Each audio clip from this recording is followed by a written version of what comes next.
Omara Patsana Di Chenden Cheki Chenrab Usergi Talu Timu Mun Parab Salni Kadhan Tenchu Junlu Topai Lodre Pope Nangwa Tsatu So Kanze Tawara De Pa Chunse Jiwara De Nayang Unpo Jamyan Chenyi 백매 빨양 통화를 쇼.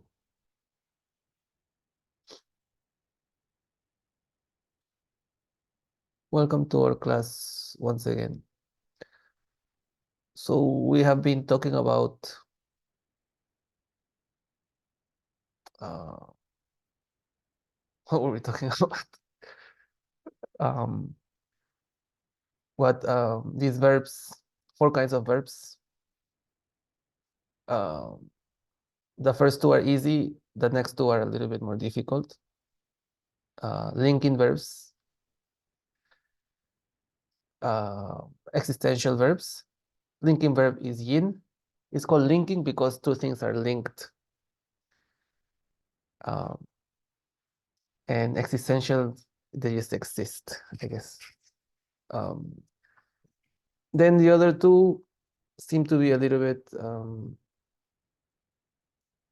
more, we have to make a new concept in order to understand them.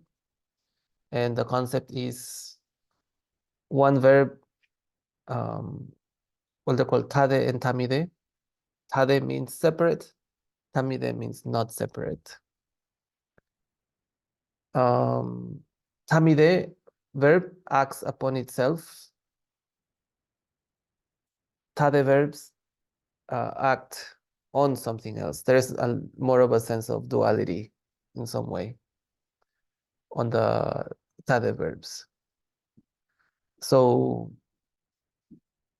another key thing to understand is that each one of these classifications has a particular structure, like Federico was saying during our last class, towards the end of our last class, he was asking these questions, which are, I thought this is the key, I guess, one of the keys to keep in mind. There is a whole structure.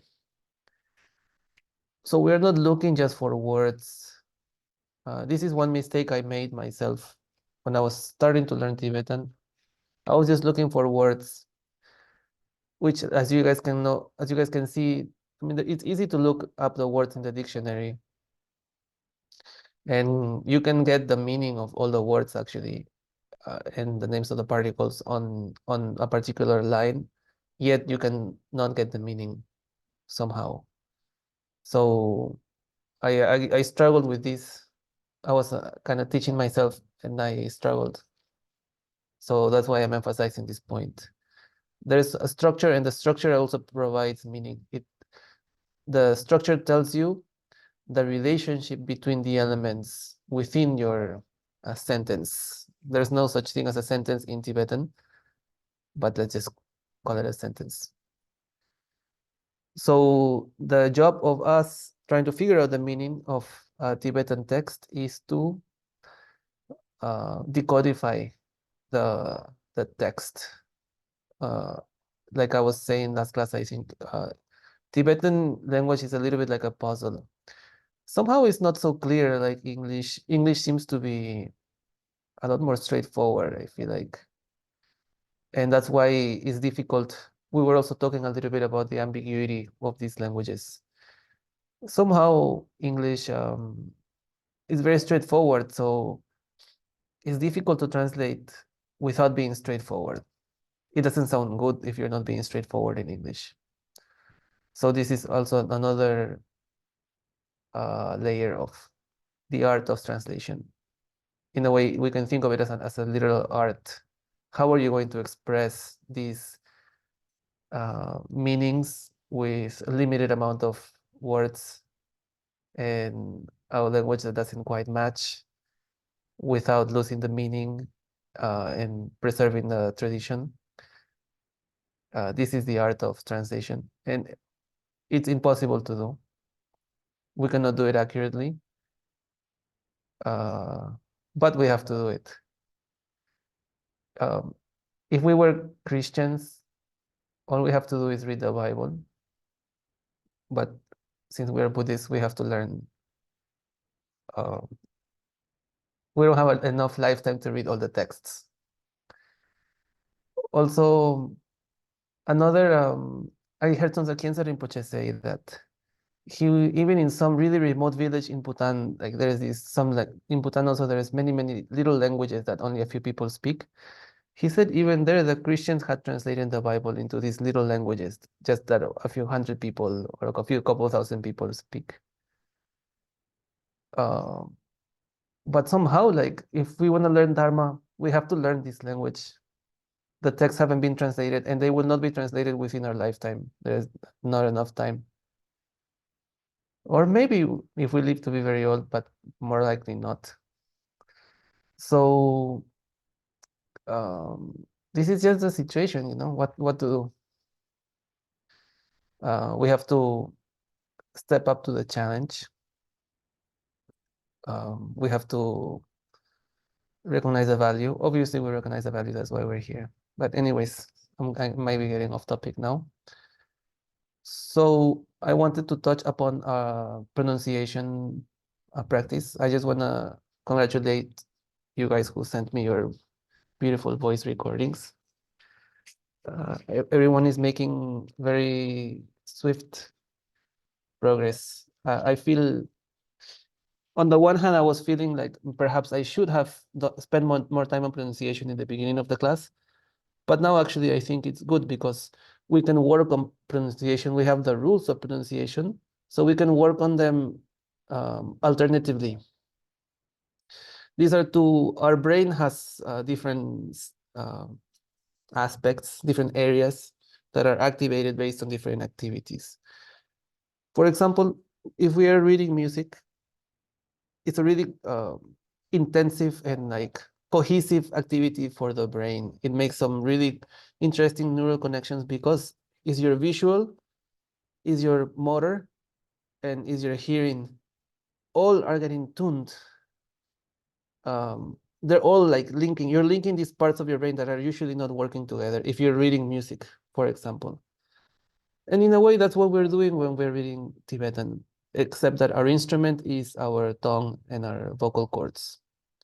So you're looking at something, you're engaging your visual, you're pronouncing something, which is the sound, and your motor part is your tongue, because we're making our tongue go into very unusual places that we haven't used it for in the past. So actually, this is a really enriching activity for our brain. When we practice this, our brain is a little bit growing, making new connections. So this is excellent,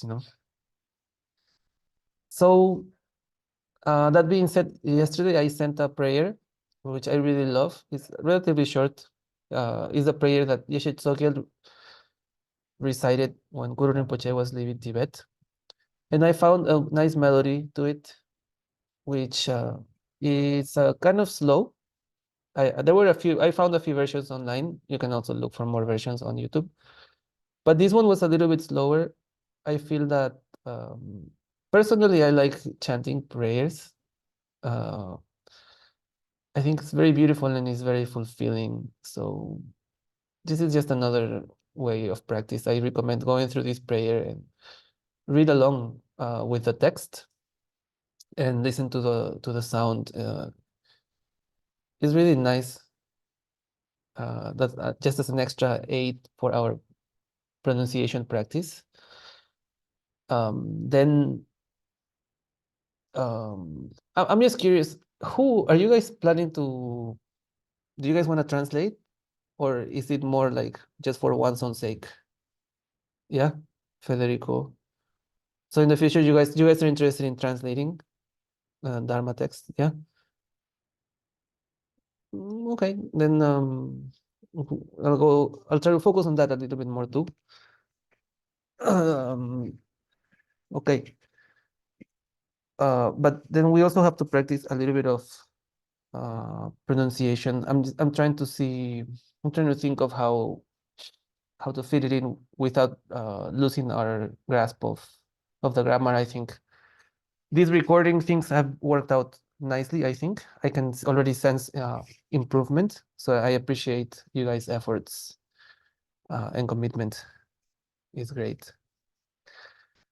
Okay, now I guess we can go to our text.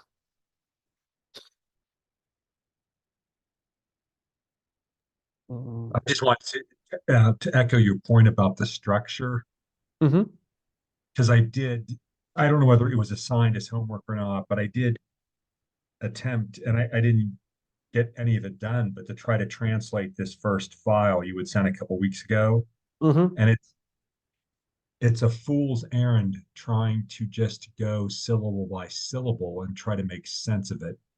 Yeah. So I could see how that's a quagmire that you've got to look at it and break it up into these nominal groups or whatever and the particles but it's a fool's errand trying to go syllable by syllable and make sense of any of this. That's my reaction. Yeah. Actually, um, actually, keep before when I taught everybody how to use the dictionary, keep went crazy with the dictionary. He was translating all these things, and I was really like impressed, and I was really appreciative, you know. But I didn't tell you this because going through this struggle, actually, then you appreciate the value of looking at the structure, you know. Right. I myself did the same thing you did, actually. I learned how to use a dictionary, and I thought, okay, now I can figure everything out. I just need my dictionary. But then nothing, I was looking at the translation of that, and then nothing made sense, you know? So the structure is key. Um, yeah. Yeah. So this is good, actually. This is excellent. Now, um, yeah, I mean, this is good, guys. Okay, so let me find our text. I was thinking to just share one thing Yeah, to go ahead. reply to you, Kip. I agree. Going syllable by syllable would be crazy, and it doesn't add up to any meaning, right? What's helping me is the amount like I haven't listened to a huge amount of spoken Tibetan, but some. And so it's a little easier to guess like, oh, these two might go together and be a word.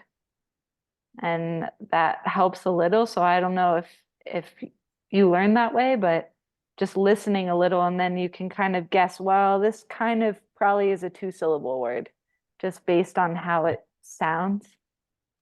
That's very helpful. Thank you. Yeah, Thank you. there is an intuitive element also, for sure. Last time, Konchak said that if you know the structure, then you pronounce it better, and you just stated the reverse. I mean, hearing it, you could decipher the structure to some extent. I mean, how the words are grouped, how the nominal phrases are split, etc. Yeah, so probably the two are related. Yeah. Actually, maybe later I will share a video by this guy, Steve Kaufman, who is speaks many languages, and he's an expert on learning how to learn languages. I was watching one of his videos yesterday, so I will share maybe something in the chat later. He actually makes this point also about the importance of, in essence, what he's saying is you have to consume as much content as possible, visual, reading, and hearing. And movies in this case are good, except there's not too many Tibetan movies. But what I do personally, I have turned my Facebook. Facebook has this thing called where you click and then it only shows you videos. And then in this section, I follow basically all sort of Tibetan channels. Only to listen. I don't really care about the content. Actually, yes, a couple of days ago, I was watching this video and there were these I think it must be a joke. I don't think this is real, but this girl is breaking up with this guy on a Zoom call or something on a chat in Tibetan. It's so ridiculously funny. She said, "Don't call me baby, don't call me baby, but baby, I love you." Of course, it's it's like a soap opera in Tibetan. But even these kind of things actually help to get the slowly digest the sounds. It just takes time. At this, of course, we're building our foundation, but from here on, it's a matter of just consuming interesting knowledge. And also, yeah, if you guys want, you can remind me, or maybe I'll share a few pages that are good on Facebook. Actually, Facebook is a great resource for Tibetan, and Oh, YouTube really? also. Yeah, there's so much Tibetan Interesting. stuff posted on Facebook.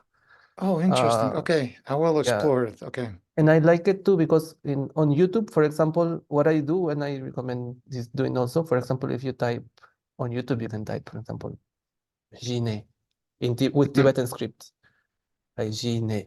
Yeah, And then I did it, and then a bunch of Tibetan, yeah, and I exactly, was like, wow. exactly. So Right. you can also, now that you can type, you can just search for any topic that interests you in Tibetan. Like you can type Lojong, for example, mind training. Then like you get all these people and you get all these accents. But the reason I like Facebook a little bit more is because I don't have to think about what I'm gonna type. I just follow all these people, and then whenever I see something non-Tibetan, I unfollow it, I unlike it, and then every Tibetan thing I like it, and then the algorithm now only shows me all these. That's a great idea. Yeah, I'll do the same. Yeah, Yeah. cool. Yeah, okay. So I go and I just listen a little bit. I mean, I don't understand everything, especially some people's accents are thick, intense, but some are really helpful. Like some I get in the flow, I'm listening and I'm like, oh wow. Like I forget I'm listening to Tibetan. I'm just like, wow, this is interesting. There is this one guy, especially he's on Facebook and on YouTube, and he interviews very interesting people. Maybe I'll share that one also. I'll just share Oh, a yes, few please. of these. Yeah. Please. There is also this guy, his name is Betty Gyaltse. He has really nice videos about Tibetan grammar. He's like a Gelug monk, really smart. Like I can tell he's a geshe probably, but he's also really funny. Like he uses these filters and and he's like teaching Tibetan things. And he interviews little children also, the little children are speaking Tibetan. It's kind of cool. Anyways, so I'll You share. previously shared this guy Kaufman, I think, was his Oh name. yes. Yeah. He's originally from Sweden, I think, but Yeah. of mixed Denmark, I origin. think. Anyhow, Yeah. But yeah, this is what I've got from him, that he even said an extreme. He made an extreme statement that you do not need to study grammar. The structures will emerge out of the saturation with data. Yeah. Nowadays, machine learning is very popular. This is how a machine learning system learn. You would not teach them grammar rules. You simply saturate them by data. So maybe human learning is somewhat similar. At least kids are learning this way, right? Yeah, I was gonna say the same. That's how we all learned our first language. Nobody, mom didn't come and teach us Yeah. grammar, you know? It's just listening and context. That's the cool thing about movies, that the movie tells you the context of what's happening, and there's body language. I think actually body language is key when learning a language. Even if you're listening to someone speak, if there's a Kempo giving a Dharma talk, you can hear the Kempo, but if you can see his hand movements, you can get Yes. some sense. And making that eye connection with the sound is what Mhm. makes it sync. And that being repeated. And So as you said, if another, it's emotionally charged, like a couple separating or anything like this, they might be yeah, repeating certain things, right? yeah, exactly, exactly, They're exactly, not expressing themselves in a very high abstract way, but exactly, shouting and stuff like this. So it's exactly. it's it's it's okay Yeah, exactly. for learning. I mean, Yeah. not for yeah, of course. Uh, Another thing to consider is high frequency words versus low frequency words. So since we're getting started, it's very useful to focus only on high frequency words. There is some list, when learning languages, there is some list like of 200 words, for example. Like if you learn these 200 words, you can speak the language to a beginner at a beginner's level. What are the 200 keywords, like verbs and nouns and adjectives?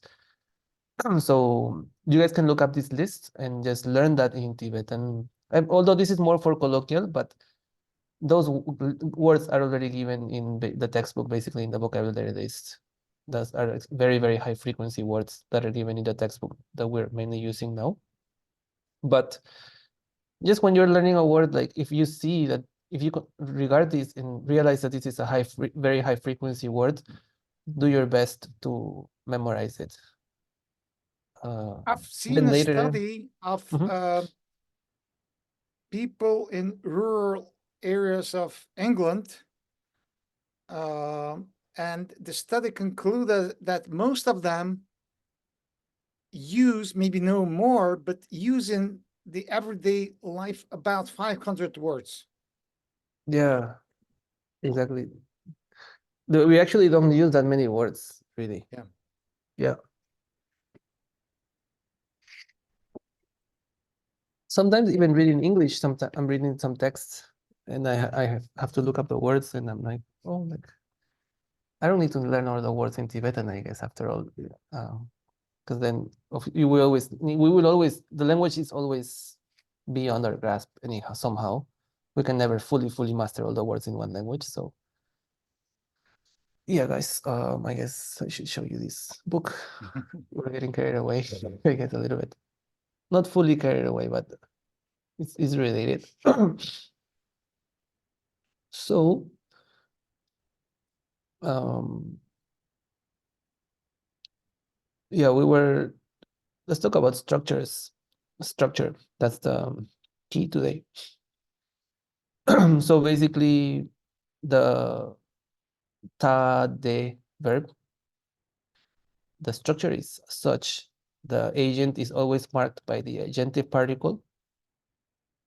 The object might or might not be marked by the la, which is marked, if it's marked by the la, sometimes it's called an indirect object.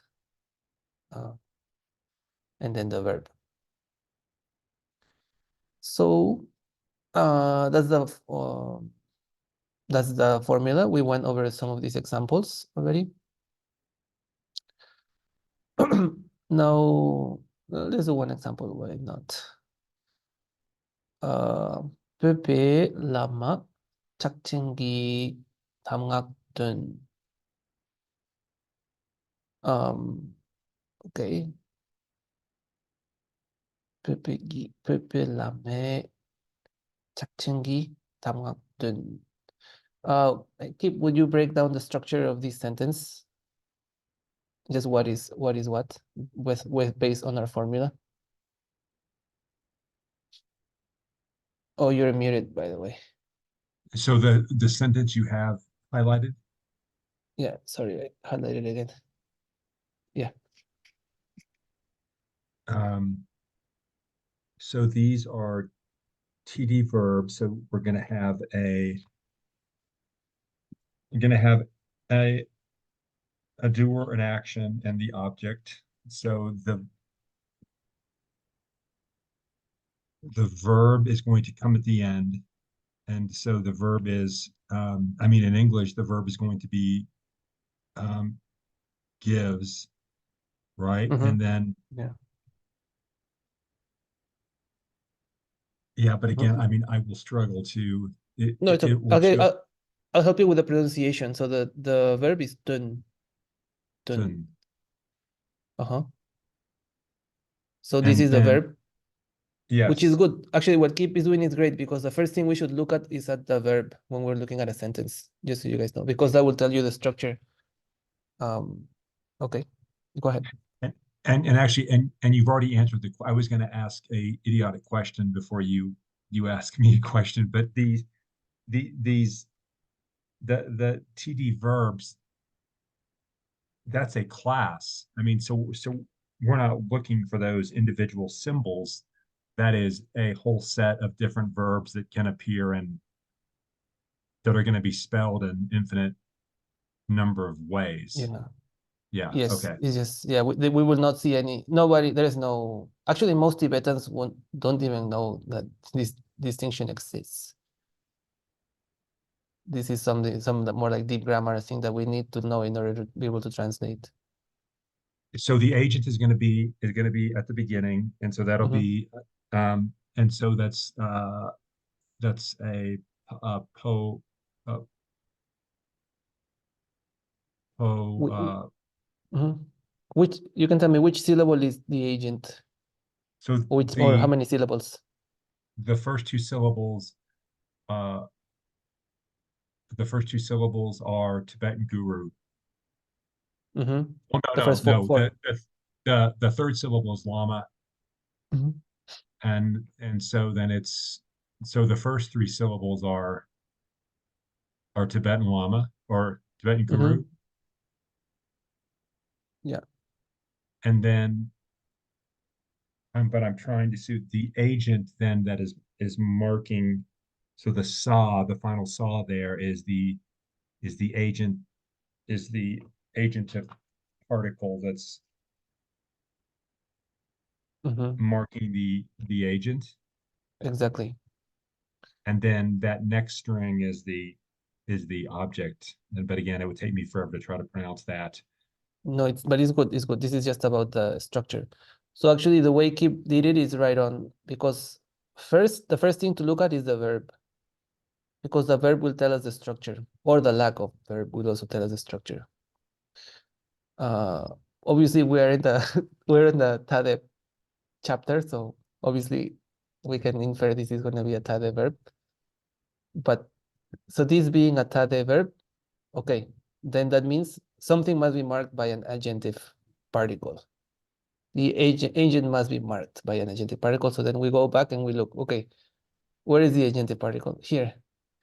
Okay, so then what is marked? The Pepe Lama. Okay, so then this must be the agent, and this is the verb, and what we have left is the object. Chakchenki Damgak. Damgak is the oral instructions. Chakchen is Mahamudra, the oral instructions of Mahamudra, or the pith instruction. Actually, oral instructions of Mahamudra. So we end with the Tibetan Lama, marked by the agentive particle, teaches the oral instructions of Mahamudra. Is that clear? Yeah. Any questions about this?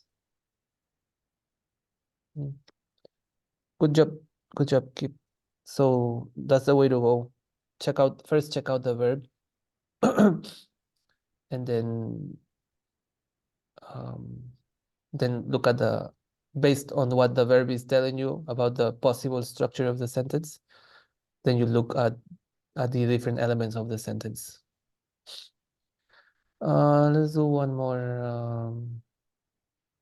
Would you break this structure down? Is Satya, are you there? Oh yeah, Satya, would you break this down?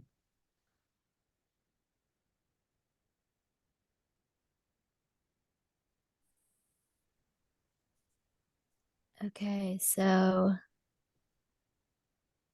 I see the verb is nyan, or is Yeah, that nyen.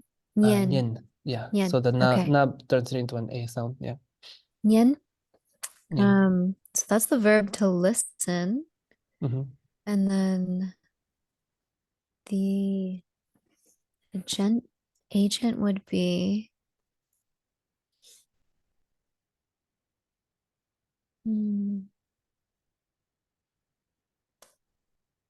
would that be you? Mm-hmm. You would Yeah. be the agent? Yeah. Okay, And so how that do would you be in the know? beginning. How do you know that's the agent? Because that's the one who is listening. Like Yeah. the one who's involved with the verb. Mm-hmm. And so that would be in the beginning of the sentence. Yes, but the main reason you would know is because of this particle. Because Right. of the agentive particle. That's what's telling us. Okay. So That's that would be marking the agent.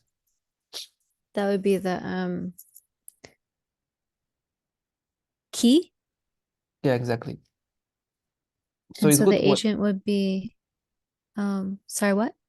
No, what you said is correct. That you is the agent of listening. But the reason, like the key here to understand is that the reason that this is the agent is because of this. The agent is marked by this particle. Because sometimes if there's two q, maybe there's another q in the sentence. These are simple sentences, but sometimes you might get a sentence with many more pronouns, more personal pronouns. You have to rely on the particle to identify it. Mm-hmm. But yeah, keep going. That's good so far. So the agent would be kya Yeah. in the beginning. And that means you, right? Yes, that's you. Okay. So you, and then let's see. The object would be to that melodious, to the melodious sound. Yeah. Yeah. Good. Yeah, right there. Yeah. De is that, or to that. Dhela. Da is sound. Nyempo is melodious. Nyempo actually means in Tibetan they have this word nyempo, which means I don't think there's a word in English like this. It's like a beautiful, but for only applies for sounds.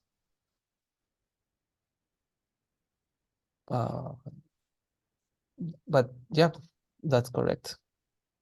Good What job. did you say Dela was? What does that mean? De is that. La is to that. Oh, okay. Yeah, like Dela, to that. to that. Yeah, to that melodious or like beautiful to listen sound. Te is that is a demonstrative particle. La is just marking the object in this case. Tela Chuki da nyempo tela nyen. Chuki da nyempo tela nyen. Is that clear, guys? Yeah. Good. Very good. So now we go to our next. This one is easy actually. It's just subject, no need for particles, and the verb for the tamide verb. So the more complex form is the tade. Now some examples. Nimashar. The sun rose. Nimashar. Subject and verb. That's it. Semchen tamcheni tul. So semchen tamcheni is the subject. Tul. They are confused. Again, there is no separation between the action and the subject. Shinte kolokor. Shinte is the chariot. Literally, shin is wood. Ta means horse. Literally, this means a wood horse. But this is translated as chariot. So chinte korlo, this is a connective particle. So the korlo of the shinta, the wheel of the chariot, kor, turns. Notice how this kor and this kor are spelled exactly the same. So this is an example where if you were to look at this at the dictionary, look at these words into the dictionary. I mean, this is an example of something that can be either in this case, this word here just by itself is a verb, and this is just syllable by itself is a noun. But yeah, I know it's a noun because it's with this korlo. It goes with this korlo. So this is another example of the importance of structure. Is this clear? Yeah. If there are any questions, please don't hesitate to ask. Neljorma Thedak ni Dol. Those yoginis are liberated. Neljorma Thedak, those yoginis, yogini or yoginis, we don't, oh no, actually it's yoginis because it's Dedak. Dol are liberated. So again, this is the subject and this is the verb. This mark, by the way, here, this 0 with a cross thing means no particle. Okay, that's the symbol, that technical. I don't know who invented this. This is only in this book. Ngejung kie. Ngejung kie. Renunciation arises. By the way, this is another this word ngejung usually translated as renunciation. Probably one of the worst translations that have taken root in English. Ngepa means certainty. Jung is to arise. Is the full word is actually ngepar jungwa, and that's compressed into ngejung. So ngejung actually means the arising of, or like some people, I've heard people translate it as certain emergence. I mean, I understand it more as like the arising of certainty. So that is translated as renunciation, which has the sense in English like you're kind of going back, like you're renouncing, you're like stepping back, whereas the Tibetan has this ngejung, it's like you're emerging, you know. It's this has become a standard translation, but here is a really good example of how some standard translations just don't really catch the real meaning and the sense of the word. Ngejung is the prerequisite. The reason for example, if we're practicing Ngondro and we're meditating on the 4 thoughts that turn the mind to Dharma, it's called Lodok Namji in Tibetan, is to give rise to Ngejung, because you're gaining certainty on the condition of samsara. Based on that Ngejung, then we can meditate on bodhicitta and do our other practices, you know. We are getting this certainty, like based on the arising of this certainty is that we develop the understanding to practice, yet it's translated as renunciation. So this is just something to keep in mind. We cannot change it. It has become the standard. Perhaps in the future we can change it. I don't know. But I just wanted to point that out. So, Konchak, sorry, yes, could I just ask a very quick of question? course, of course. The emphasizing particle ni, Yes. should we worry about it or not too much? Well, it's just telling you what not necessary to translate it. It's just telling you, just in your brain, know that whenever there is a ni, whatever comes before it is the subject of the sentence. So it's like an optional Uh, marker Yeah, of like the here subject. they translated it, yeah, exactly. They translated it as for, but I feel like it's not necessary But does it to change translate. anything in the meaning? No, not at Like all. emphasizing anything? I don't know what No, to no, emphasize here. not at all. What For would example, emphasis mean? yeah, it doesn't. It's only marking. It has no meaning at all. It's just marking the subject. Okay. Yeah. It's better to leave it untranslated most of the time, but sometimes if you can also translate it, I guess, like here they put as for pronunciation, it arises. You can just say pronunciation arises. I mean, it's the same meaning. I feel like either way. Is that clear? Yeah. Is that okay? Sunampel, merit increases. Sunam is merit. Pel is to increase. So these are some examples. Now these things. So this is a very simple structures that we just covered of Tade and Tamide. Actually, next class I'm going to show you a chart. We don't have enough time today, you know, so I don't want to confuse you, but I'm going to give you a chart in which these two verbs are divided into 6 categories, and each one has a little bit of a different structure. I received this from one teacher and I have found it really, really useful. But these are some of these categories also. So we can go over them. Another one is called verbs of perception and mental processes. Like tong is a perception, to perceive, to have insight. Tong literally means just to see. Tungal tongwa. So these verbs, even though they are tamide, we mark them by an agente particle. So now here are some. Now we start with the tricky situations.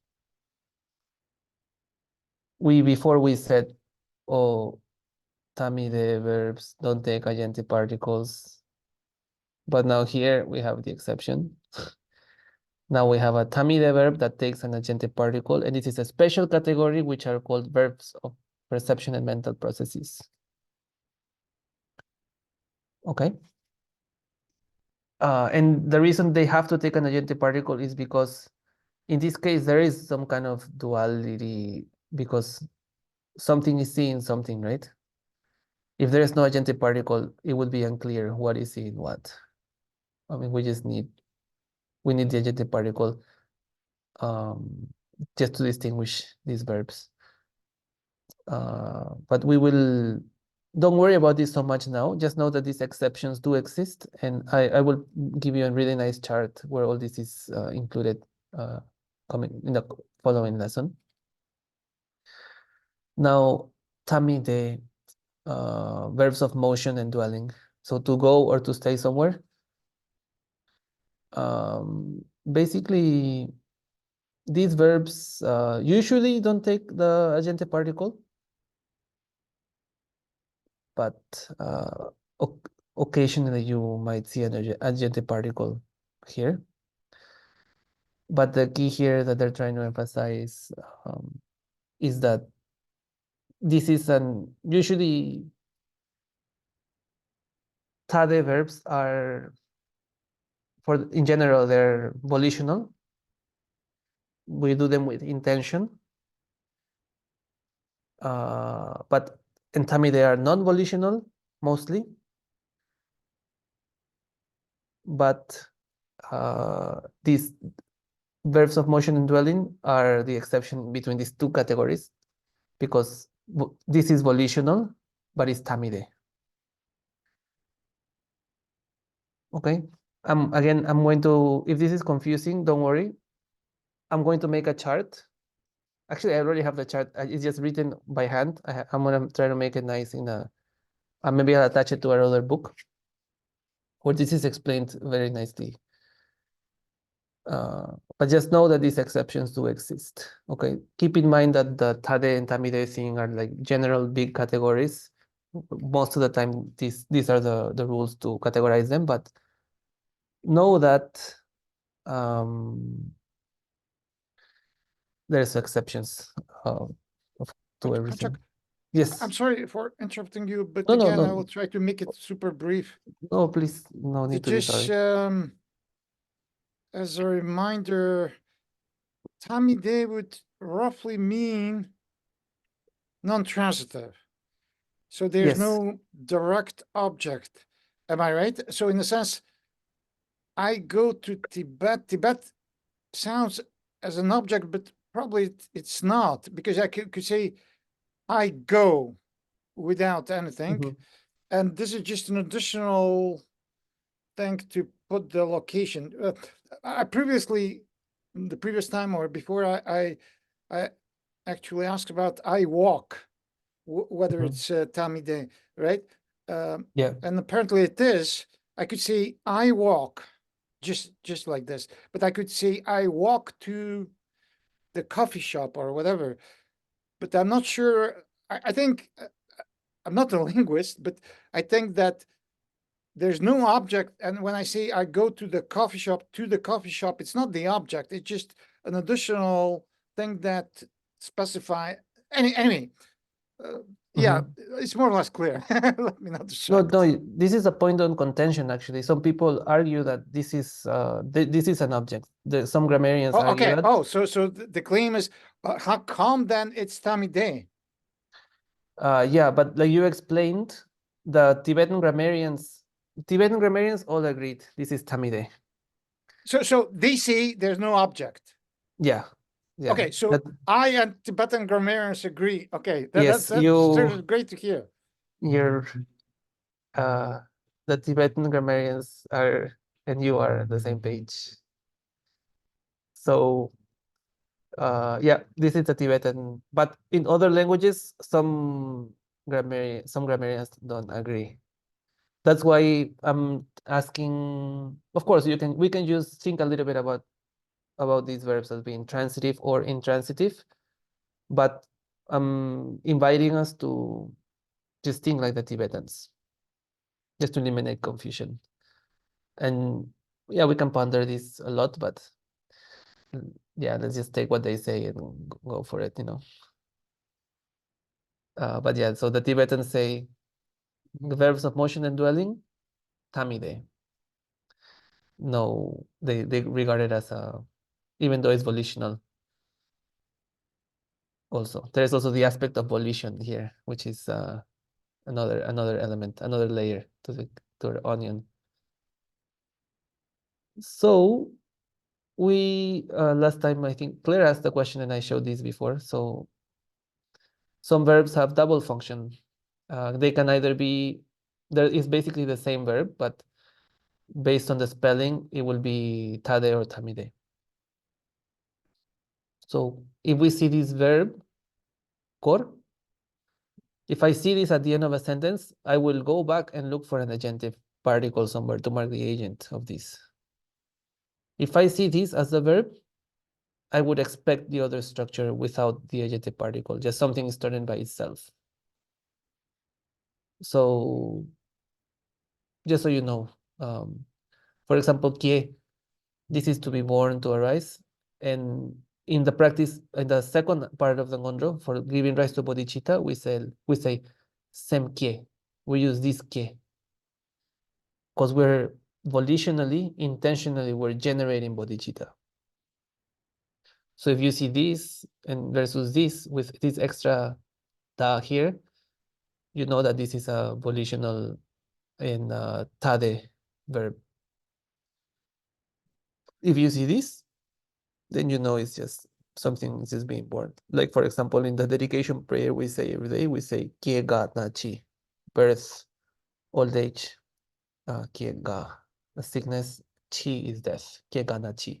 So that Kie is being born, and that's non-volitional, that's this Kie. For Sem Kie or for Kerim, the generation stage, is this Kie. You're intentionally producing. So based on the spelling of the verb, it will tell you whether it's tade or tamide, and it will change the structure of the sentence accordingly. Is So that clear? just an Mhm. additional question on the verb. So you've said Yeah. that the verb will come at the end, Yes. but are there any other visual clues? And so are most verbs one syllable? Or I mean, here we're seeing examples where they're they're two syllables, but is it Oh, are yes. there any rules of thumb about what a verb looks like? Yeah, so this is the verb in the infinitive form. So this is not conjugated. You will only Oh, that's see, right. yeah, you will only see this if you see that as a verb. Right. Yeah, you will not see that. Wow, this is just because this is a book and it's like, think of it as a dictionary. If you go to the dictionary, you say you see to read, right? I guess I haven't looked at the dictionary in a while. Is the infinitive unconjugated standard form, so to say. But is it, I mean, is it correct to say that so for the non-infinitive form of a verb, which I guess is what it's going to be, that that verb at the end of not a Hmm. sentence, but that structure is Huh? apt to be one syllable, the final syllable. Yes, it will be one syllable. Yeah, Okay. it will be one syllable. There's always exceptions here and there, but this is don't take my word 100% of the time, but most of the time that I can think of right now, yes. However, don't forget that we also have to look at the spelling. I don't know if you guys remember this chart, the spelling of the time. I mean, don't forget some verbs are the same in all tenses, some change twice, some have 3 variations, some have 4 variations. So that also something to keep in mind. If you see an unusual, for example, if I see this, I know for a fact this will be a verb because it has a weird conjugation, in terms of time. So another thing you can look for is the spelling. Is that clear? Yes, thank you. Yeah, yeah. So this is where we were. Anyways, you guys can go through this list and just see there's patterns like I mentioned last time. For example, the active verb always has a, not always, I'm sorry, I shouldn't say always, but generally has a sa on the top versus this one. You can see they all have an extra sa head letter, whereas this one does not. And sometimes you can tell also because the passive verbs are usually on the second column. Like in this is a core for the second column, and the active are on the first column of our alphabet. Here you can see both. This is second column, and this is first column, plus it has a sound at the top. It's not always the case. Here you can see like it's only just a ba.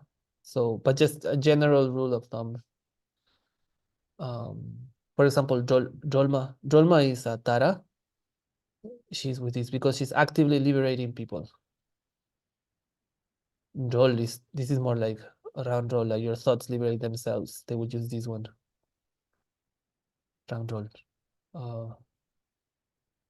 Gyur, this is also like Gyur. If I see this Gyur with a sound at the top, I know someone is transforming something. If I see this Jude like that, I know something is becoming something by itself. Hmm. Okay, so look also for this. If you, just as a general rule of thumb, if you see this extra sa on the top, think, okay, this is probably a tade. If for these kinds of verbs that have both flexibility to be either one. Is that clear?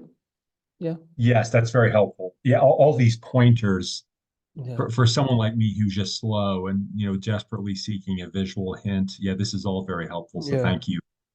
Yeah, then because you will find those patterns eventually when you look at the dictionary enough times, you'll figure it out, also. But yeah, if they're pointed out, it helps a lot. The I have a quick negation. question for you. Yes. I'm noticing there was also a sa on to be born on the passive verbs. Yeah. So is that always a rule that a sa is an active No, verb, or it's not. It's just a little says a little trick that sometimes works and sometimes sometimes? doesn't. Yeah. Okay. In this case, yeah, it doesn't always work. This is an exception. I can even say an exception because this is not a real rule, This is just something, I don't know. I kind of notice after looking a lot. But yeah, in this case, yeah, the que, you will have to add that extra syllable here. You will become used to it. You'll become used to it as you read and read more texts. And also you can always look it up in the dictionary and look, okay, is this a tade or a tamide? The dictionary, there's somewhere it will tell you. And then the dictionary also, you can look up the tenses there also in the dictionary, in Christian Steiner's.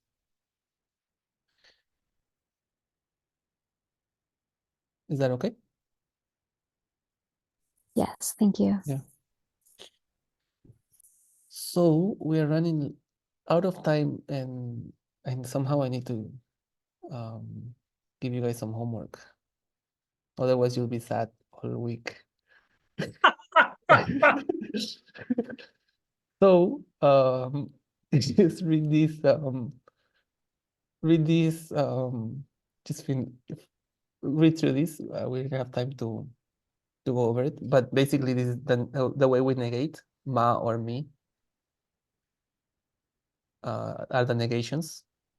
Okay, if you see a ma or a mi before like tade and tamide, this is an example. Tade separate, tamide not separate.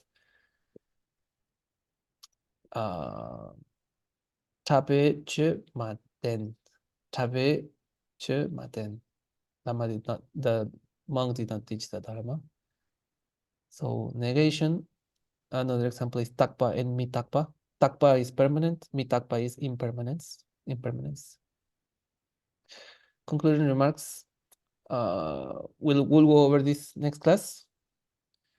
Terminating particle. Basically, if you see an O after the end, this just means it's the end of something. That's all. If you see these things with an O in the end, then it just means it's the end of some idea. It doesn't mean anything and it doesn't need to be translated.